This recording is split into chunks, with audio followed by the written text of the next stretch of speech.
King कोहलीचं Sawai Mansingh stadium कडकडीत century, सगळीकडे तेच आपण वाचतोय.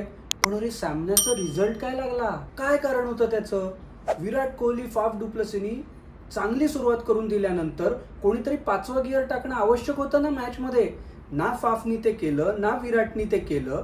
त्याच्यामुळे शेवटी 20 रन कमी पडल्या. आणि हे काही आज झालेलं नाही, पूर्वीही अनेकदा झालेलं आहे. गेल्या वर्ल्ड कपमध्ये इंग्लंड विरुद्ध सेमीफायनलमध्ये कोहलीच्या स्ट्राईक रेटनीच सगळी गडबड केलेली होती.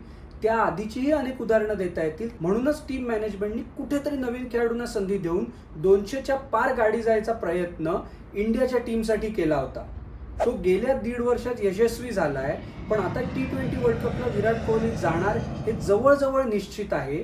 तर तुम्हाला काय वाटतं, त्यांनी त्याचा अप्रोच बदलून थोडी जास्ती रिस्क घेणं आवश्यक आहे का जे चाललंय ते बरोबर चाललंय?